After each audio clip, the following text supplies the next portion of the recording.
Hey everybody, welcome to SoCal Dram Tram. I'm Matt, and today before I answer your question as to what the hell is going on, don't worry, I'm going to get to it. I just want to say, hey, if you're a new viewer here, we appreciate you stopping by. Don't forget to hit that subscribe button on your way out, and if you're a returning viewer, hey, we appreciate you sticking around. Nonetheless, everybody click that little bell, that way you know whenever we drop a brand new video. Now, what the hell is going on and where the hell is Cesar?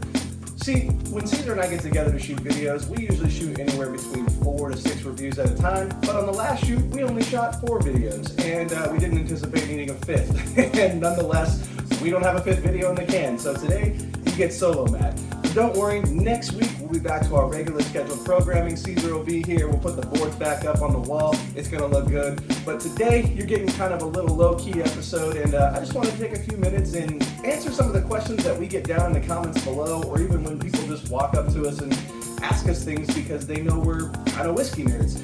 So I want to go ahead and take a few minutes and answer those questions right now. But if I don't get to your questions, don't worry, put it down in the comments below, and who knows, maybe we get a chance to do another one of these. Maybe Cesar gets to join me, or hey, maybe we don't shoot enough reviews, right?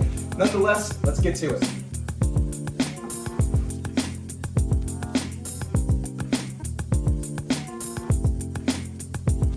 So, first question on the board, what got us into whiskey? Well, I can't exactly speak for Cesar, although I think I've got a pretty good idea. The idea being, I think I was the one that got him into whiskey. But what got me into whiskey? Good Lord. So it's been a long, long time since I had my first glass of whiskey. Might have been under the legal drinking limit, but you shouldn't drink when you're underage. That's a bad thing to do. But my dad, I think he gave me a couple sips off of a Jack Daniel's single barrel. Wasn't a barrel proof or anything like that, just a standard release. And it was like, it was crazy because he was really enjoying this bottle. And I remember we were kind of in the kitchen at a restaurant. He was a good friend of my dad's, and so we could kind of go in the kitchen and hang out in the office and whatnot. And so he had a bottle of JD single barrel in there. And I took a sip, and not only was it as smooth as water, but it had this very almondy taste to me. And you know, like I said, this was my first sip of whiskey, so I didn't have any concept of flavors you could get out of it or what makes whiskey whiskey. All I know is it went down very easily and it tasted like almonds. So for me, it was that original bottle of Jack Daniel's single barrel, and didn't have a glass of whiskey for a long, long time after that. And nonetheless, I really got into it. I'd probably say mid to late 20s, and been drinking it ever since. And my preferred preference is Scotch, as you guys know from watching the channel.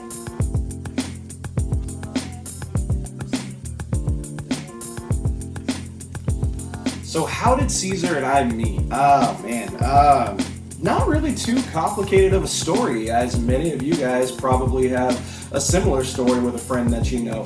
Obviously, maybe you haven't started a YouTube channel, but I met Cesar through my job.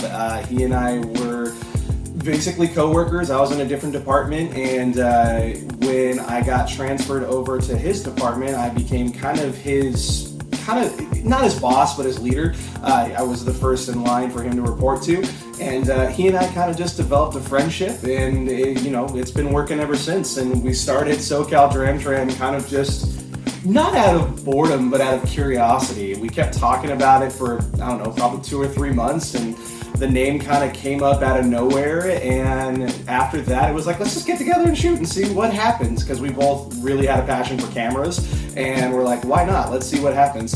And lo and behold, we came up with our first episodes, and that was up here. It was a Glenfiddich 12-year-old. I really caution you to go watch that, because clearly that content is just chef's kiss. But that's kind of the story, and it's been uphill ever since. We have a lot of fun. We do a lot of stuff together outside of shooting, and hey, we have a good relationship, and hopefully we keep that going.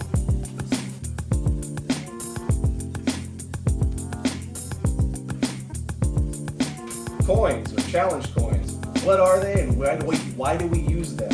Well, I wish I could tell you that I knew the exact origin of this, but as far as the whiskytube community goes, I want to say it started with the Scotch test dummies. You can check those guys out right here. Scott and Bart are fantastic. If you haven't had a chance to check them out, chances are you have if you've heard of us. But if I'm not mistaken, they kind of came up with the idea based on a military tradition, if I'm not mistaken, and the idea behind them is, if I have a challenge coin and you have a challenge coin, and we both know that if we go out for drinks, basically if I coin check you, aka flash my coin, you don't have it, the drinks are on you. But if you do have your coin, the drinks are on me, and I look like an a-hole. But why do we use them with the whiskey? They kind of they're the perfect size for a Glencairn, and they do a really good job of kind of keeping the aromas in the glass. If you drop any water in it or anything like that, the whiskey does tend to change. And it's kind of nice if you want to, if you're sitting with a glass that is really interesting to you, and you want to spend some time with it. I often say, and I gotta give credit where credit's due, I think this was Mark from Scotch for Dummies a long time ago, said, sometimes a glass is like a couple chapters in your favorite book, a couple levels in a video game, and I use that often because it's true.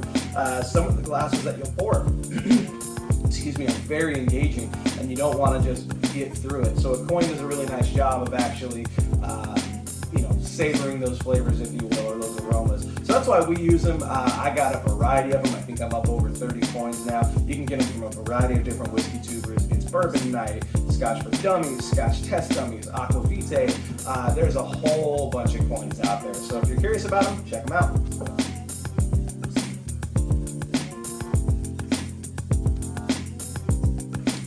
Why do we add water to our whiskey?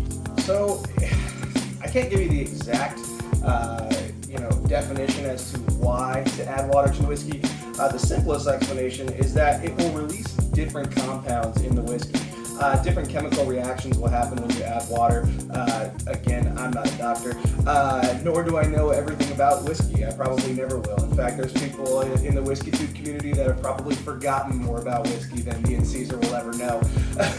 But the cool thing is when you do add water to it, it will change the flavor more often than not. Sometimes it'll bring more sweet notes. Sometimes it'll bring a little bit more bitter or spicy notes. I know often me and Cesar, when we add water to bourbon, we'll typically get a little bit more of a peppery finish.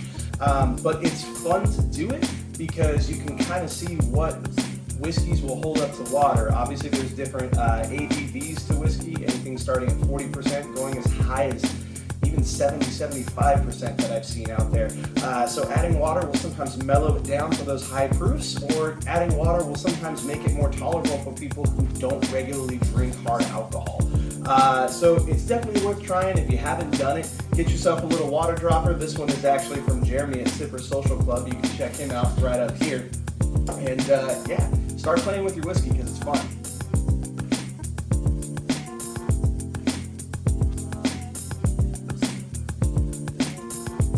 What whiskey should you buy if you're first getting into whiskey? Man, that is a loaded question that we get a lot. I probably get that question more times than any other question that we get. And it's always dependent on what you're into. A couple of questions that I usually ask is, how do you take your coffee? Do you prefer salty or sweet? Or one of my favorites, if you're going to a barbecue joint, what do you order?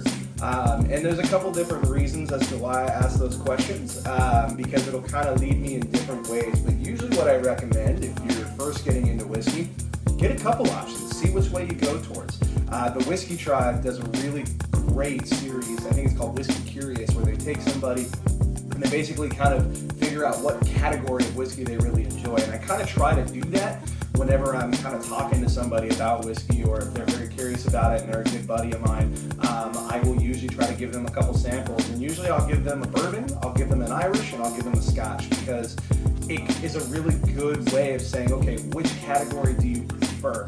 What are some of those ones that I often give out? Monkey Shoulder Blended Scotch is great, although recently I've been favoring the Compass Box Great King Street blend, because I think it's the Glasgow blend actually. And those two are really great ways to see if somebody's into Scotch, and you can send them down that path. For bourbon, Buffalo Trace is a standby for me when it comes to bourbon. Also Maker's Mark, or even Wild Turkey 101. Cesar will think I'm crazy for Wild Turkey, but it's a really good bourbon to go ahead and see if somebody will actually enjoy those kind of spicier elements with the same vanilla sweetness and brown sugar. For Irishes, for me, it's Jameson Cask-Made Stouts, because it has those classic Jameson notes, but at the same time, you get this really, really nice, almost chocolate cream aspect to it from the stout barrels. So for me, try a couple different categories and see which one you like.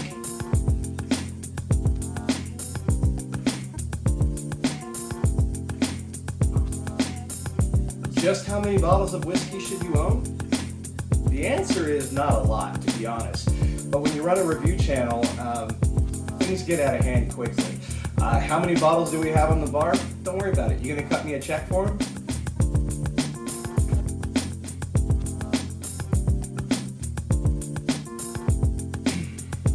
Where should you buy your whiskey? Anywhere you can get it the cheapest. It's as simple as that. Whether it's online or through a liquor store like a Total Wine or a mom and pop place. Cesar and I tend to shop pretty much anywhere we can. I will say good luck finding like your big heavy hitters. For example, Blue Spot right now is one of those that everybody's trying to get their hands on. So good luck finding it in like a Total Wine or a Bevmo, but you never know, some of those mom and pop type places, they might have it. And if it's online, try to pay retail. Don't try to pay an exuberant amount of money. Which leads me into another question. Why do bourbons or scotches get so expensive? Well, hype. That's really what it boils down to. There's a lot of hype around specific bottlings. Try not to fall into those traps. Try to get your stuff at retail if you can. That is one of the things that over the course of running this channel, Cesar and I definitely try to stick to. Obviously, there's a couple unicorns out there that we're willing to spend a little bit more money on. For example, there's Glengoyne Teapot Dram. That's one of those ones where it's going to be tough to get because it's a distillery exclusive and it's going to be more expensive. So whenever Cesar and I find it, we usually try to go halves on that bottle, and obviously we try to find the best price that we can. So again, the best advice that I can give you for that, try to stick around retail if you can. Obviously, if it's a bottle that you feel like you have to have, you're going to have a certain threshold on how much money you're willing to spend on it. But my advice, try to stick to retail.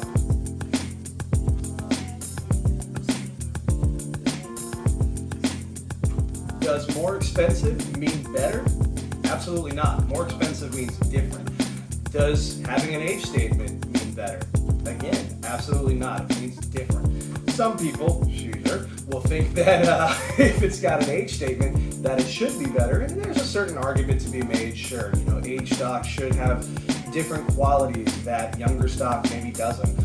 But these two bottles that I pulled right here are a prime example that we've done recently. We went ahead and we did this green spot. Now this is a limited edition. You can check the review out up here. This is regular green spot finished in Chateau Le Vol-Barton, basically Bordeaux French wine cask.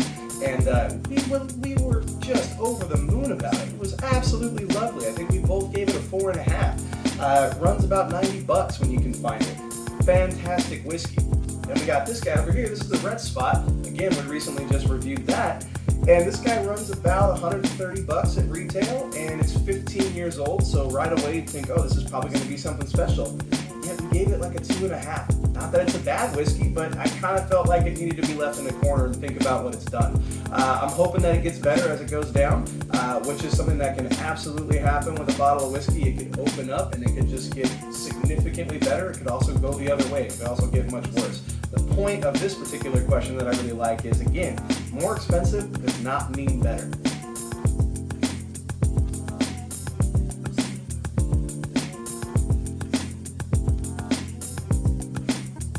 This is a question that I got from a coworker of mine, and it got me really thinking about what we want to do with this channel, where we want to see this channel go. Cesar and I have been doing this now for almost a year and a half. We've had a blast doing it, and you guys are just absolutely fantastic for coming back, I should say. And we can't thank you guys enough. We're very, very humbled by your audience, but more importantly, we love interacting with you guys. We really do mean that. I know we say it every video, but we really truly do mean it. Look, right now we recently passed 500 subscribers on the channel. And that's huge for us, considering this is not meant to be like a job. This is always meant to have fun, which Cesar and I very much do. And we want to keep having fun, and we want to keep building this community. The WhiskyTube community is full of just fantastic and amazing people. We often joke about how we picked the right community to jump in on YouTube because by and large, y'all are great. And we just want to keep building that up. And look, it's the road to 1,000. And when we get to 1,000 subs, we have a couple different ideas that we want to do as we inch closer and closer, which is going to basically start to close out this video. So again, We appreciate you guys sticking around. We really do enjoy your guys' company. Again, there's always going to be more whiskey to review, and so we just hope that you guys keep on coming back. Again, if you're a new viewer, be sure to hit that subscribe button. And if you're not going to hit the subscribe button, hey, tell us down in the comments what you want to see from us that would make you subscribe. For all you returning viewers, again, we can't say thank you guys enough. You guys are all a part of the hashtag Dram Fam. And again, we love you guys so much.